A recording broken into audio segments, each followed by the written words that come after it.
I'm spending the night at Big's. My God, after all this time, you don't have so much as a drawer there? Big is weird about stuff. Sweetie, it's not a land run, it's a relationship. Exactly. Talk to him about it. With Big, I think it's best to walk softly and carry a big purse. You left your underwear at Big's. Well, no, but I did leave a hairbrush, hairdryer, razors, tampons, and eye makeup remover. Wow, good for you. For the first time at Big's, I did a number 2. Oh,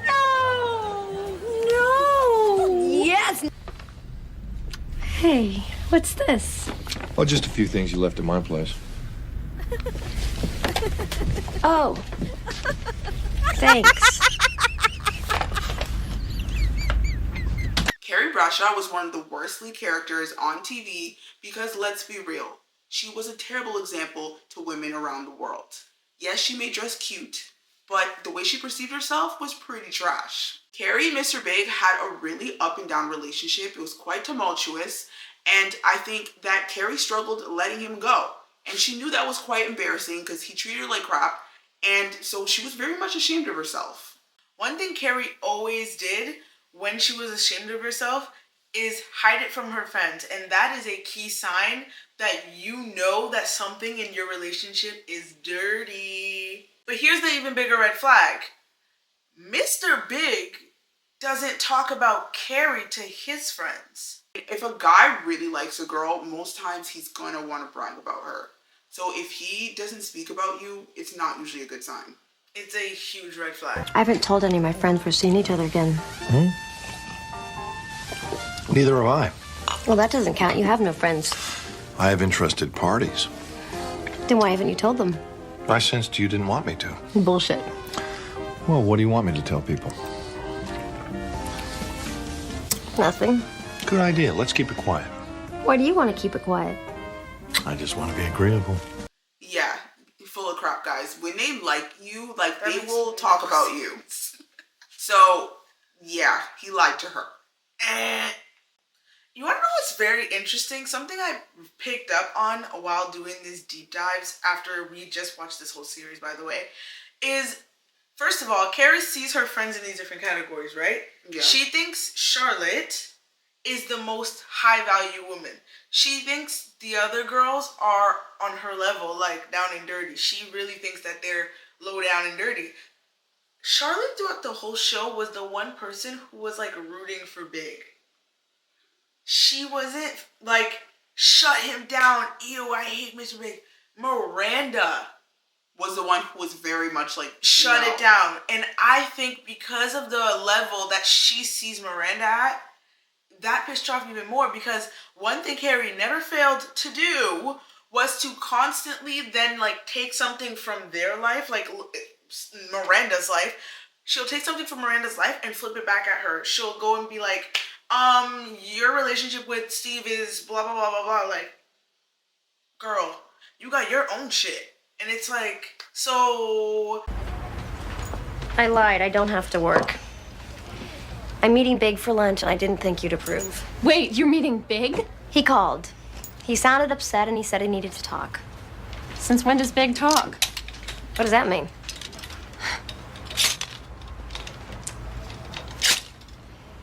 He's upset about Natasha leaving. You know what?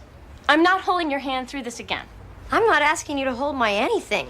We're just having lunch. It's a huge mistake. It is not a huge mistake. It's lunch. Wake up, Carrie. How many more times are you going to go through this? He is bad for you.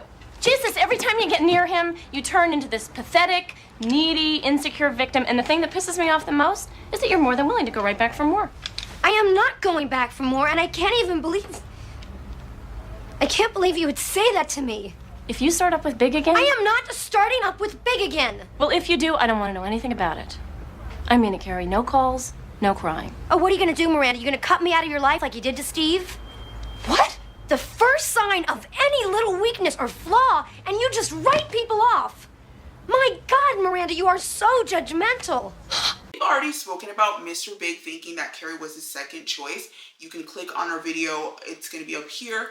if you want to know more about that. And it just further continues because we noticed in a lot of the episodes, when they go on dates, they're often in very low-key areas, like when they went to Chinese and that dingy spot. That he took me back to Feng Hua, scene of our post-coital dinner.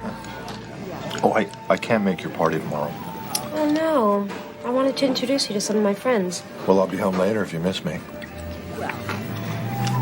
As I surveyed the room, I realized it smelled like a cheap date you don't want anyone to meet. I told Mr. Big I was on a deadline and I had to get home. Yellow. Listen, I have a question. Of all the restaurants in Manhattan, why did you take Libby to Feng Hua? Well, it's pretty obscure. There's not much of a chance of running into anybody I know. So you mean it's the kind of a place that men take women they don't want to be seen with in public? Yes, it is perfect for that. Oh, sorry. The evidence was mounting. Was it possible that I had become Mr. Big's secret sex girl?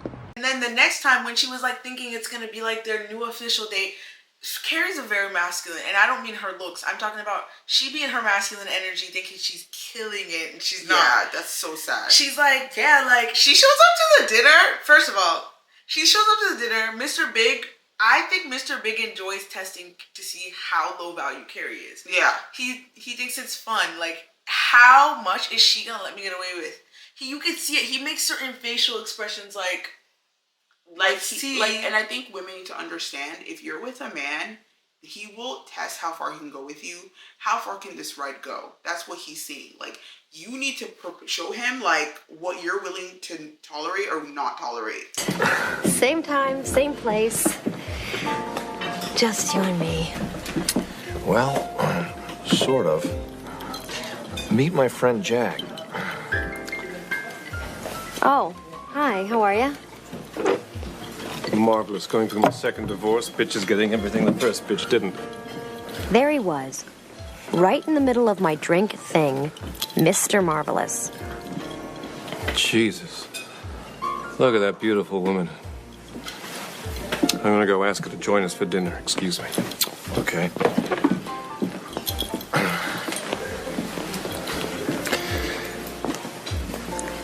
He called me crying.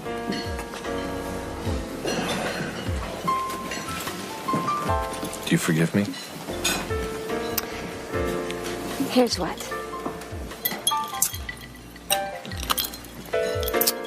Why don't you two have a guy's night? You know, talk, cry, shoot bear. I'm way behind on my column anyway. Here, next round, on me. We'll do our thing another time. Are you sure? Abso-fucking-lutely. It's a date. To bring your friend, you're showing that you don't really value the date or Carrie. But the thing is, Carrie thinks she does her big one when she does these weird, like, masculine moves. Like, didn't she pay for the drinks? Yeah, she got up and said, I think you guys should have a boys' night, and then puts money down on the table like, it's on me. I just don't understand. I was like, girl, if any of you guys thought that was normal, please explain to me how. Comment down below, because I'm perplexed. I don't see it. Didn't eat that. That was, to me, that's extra embarrassing to do that. I don't know. Debate your mom. Honestly, there's so many little subliminals. That's why I love so much about shows that are created by Darren Star. He's so intentional about the characters, the things they do, and the things they say. And you guys, I don't even think you're picking up on it. In season 1, when they go to a party, the fact that a friend was able to even name, he goes, oh, this the girl, when he walks up with Carrie, he's like, oh, is this, I forget the name, it's like, oh, is this like Julia? But the fact that there are women in his roster that he talks about, that he can name names, and you're the one name that doesn't come out. That says volumes. That's my point. Men brag about women. Women are a social currency for men, so they will do anything if it means that it will up their status. They will speak about it. They will mention it because it will reflect in a good way for them in society. So clearly he knew that being with Carrie was social suicide. You could make it. Boy, nice. I want you to meet someone very special. Julia. Actually, it's Carrie. Carrie. Well, welcome. Carrie writes this fantastic column in the New York Star. It's called Sex in the City. Well, if you're looking for material, you're dating the right man. Ah, thank you, Max. Thank you very much. Are we dating? I thought we were just sleeping together. Like when he introduced her to the friend, he mentions her position. He's like, Carrie Bradshaw, the writer, New York Times, whatever. And you don't really refer to her as a lady you're seeing or someone that you like. You just talk to her as like, oh, she's still, even though she's like gross and disgusting, she has something going on. Like, I'm not that disgusting. And I promise walking you guys, around with a no name. I promise you guys, he does this more than once throughout the show. That's how he introduces her, like by her job. Ask yourself why a man you are seeing introduces you by your job. Like, oh, Jennifer, Loblaw's cashier. You think that's normal? Yeah. Like let me make dating him. What the F are you talking about? What the heck? Like, you should just be like, oh, her name is Cheryl's. Like, I feel like you guys don't notice because it's like a show and he goes, Carrie Bradshaw, Sex in the City, New York Times. So you guys don't notice how fucking weird it is that you're introducing. That is weird, y'all. That's like, clocked you, you freak. No. And I think it's very interesting. I think also Darren Star really presents that Carrie also doesn't fully think that Mr. Big could ever be with her because she calls him Mr. Big. You always talk to him like his name within itself is a pedestal. Oh my gosh. She ate that. I didn't even take that in. And why always Big? Mr. Big, Mr. Big. Oh, and just like that, I heard her say his name. It's John. And I was like, you've never called him John. I think in the movie she called him John. And I was like, she barely calls him that, but the point is you refer to him as Mr. Big like you would refer your manager or your boss. Like, okay. If you guys don't know, we need to know, like, Carrie is, not only is Carrie thinking that she's dirty, she sees Mr. Big as perfection, like what she was just saying. Which is disgusting. He's on a pedestal the entire time. She literally thinks he is top tier. He's a top tier type of guy. So she thinks if me, a dusty ass girl, can get a man who is of his stature, does that bring my value up? That's what Carrie was thinking throughout this whole show. She's so dumb. She literally thinks because he pulls up in a limousine that like he's top shit. Like, please, okay. She'll always be like, yo, he's so out of my league. Oh, like, Big. Okay. Get a grip on reality. So Mr. Big really represents everything that Carrie didn't see in herself. So she's like, wow, like this man, he's the trophy. I'm winning when I'm with him. My value goes up because I don't have value without him. And so even though Mr. Big was mistreating her, kind of just being disrespectful, not a gentleman at all, she didn't care. She didn't bat an eyelash. So even when she would get upset, he was ready to just show up whenever he feels like getting sex from her. She didn't care because she had such low self-esteem. She didn't even know how to put boundaries up. He could just use her whenever he wanted. And also this proves what I said about her being masculine. All her thought process is like a man. He levels up my life. He could, like, all men are the ones who do that to women. Women think about that for like women in their world. Elevate them. Yeah, they elevate value. We add value to men. So you thinking that he's gonna add value to you is like a man thinking that about a woman. And it's weird that like that was how she perceived the whole situation with him.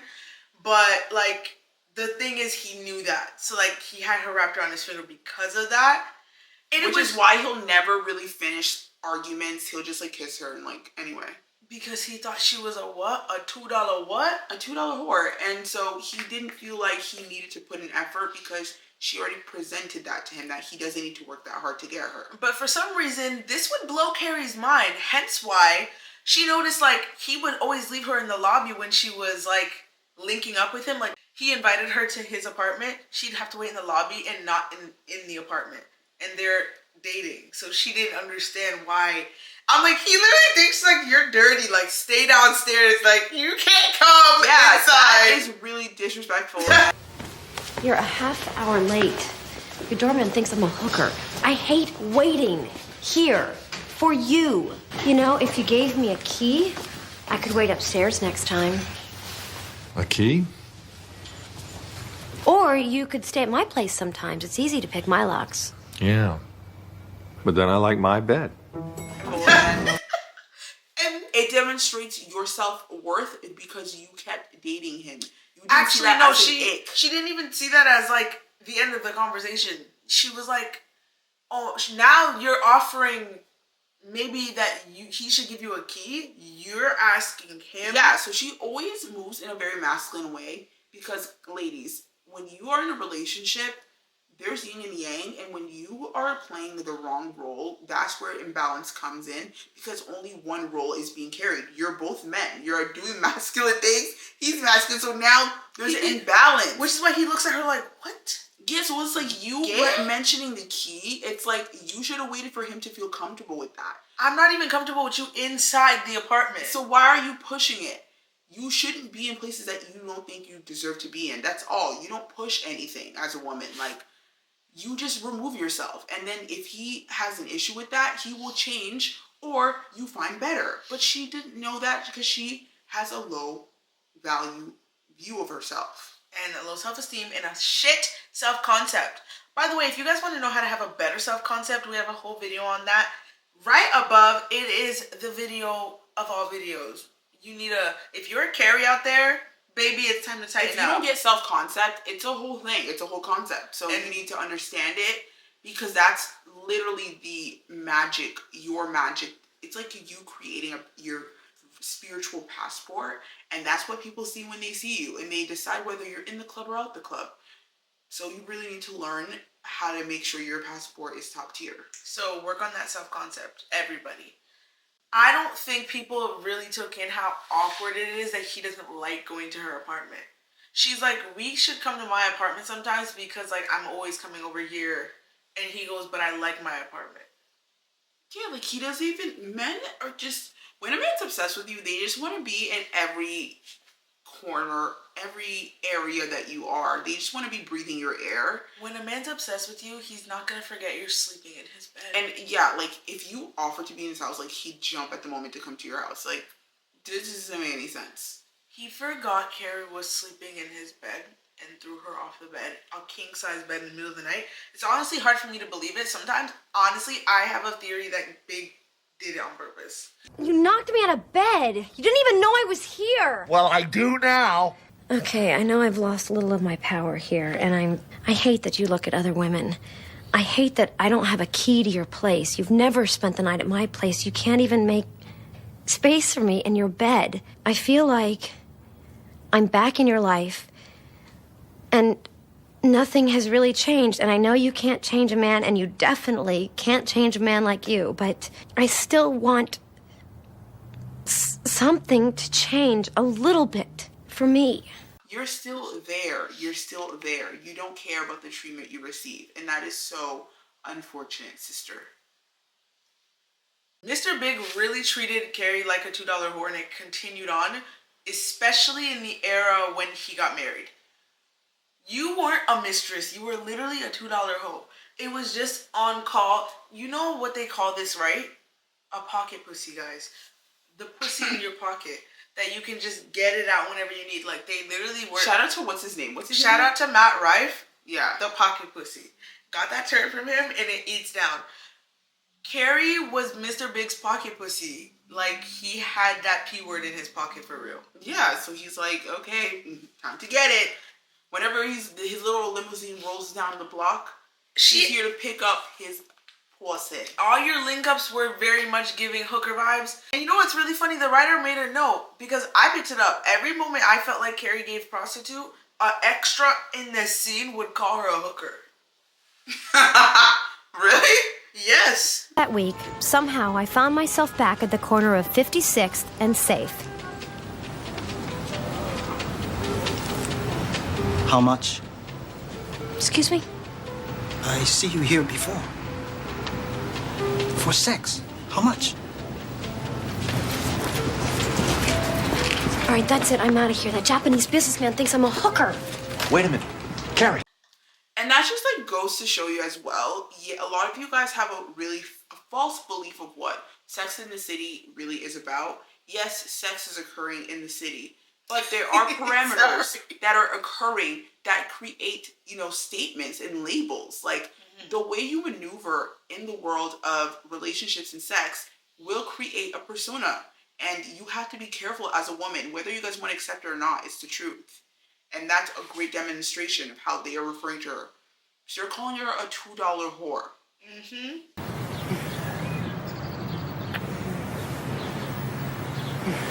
You look so beautiful when you sleep. I didn't want to disturb you. Are you leaving so early? I've got a plane. Look it up. No. Stay in bed. Order room service. Enjoy yourself, huh? Well, I can just get dressed. Relax. I'll call you. Okay. Bon voyage. As he walked out the door, it suddenly dawned on me that he didn't have my phone number. And I didn't have his phone number. But he had left me a note.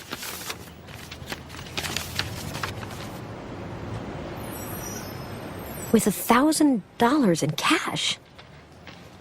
Thanks for the beautiful day. Must have been a hell of a beautiful day. Well, it was. We had such a fantastic connection. Then he leaves me money. I don't understand. What exactly about me screams whore? Yeah, I mean, what do you do for work? Well, this is my work. I'm sort of a sexual anthropologist. You mean like a hooker? No.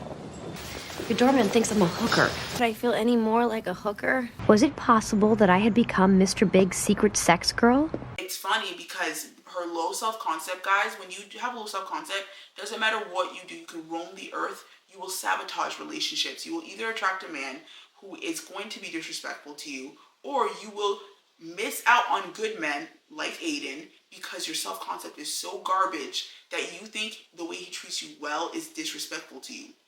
When he hooked up with Carrie on the first day they met, or I mean, some of the greatest romances of all time began with sex on the first date. I bet.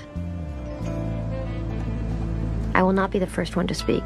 And if he never calls me again, I'll always think of him fondly.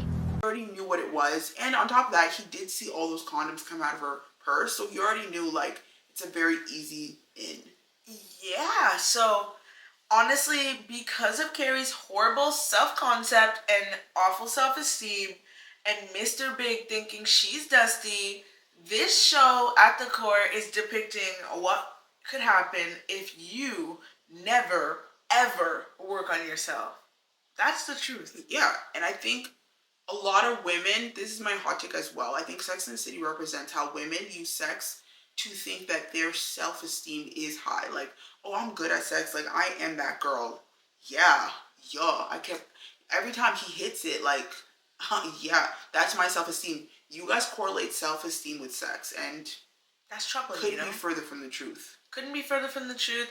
You guys can always say you want to be a Miranda.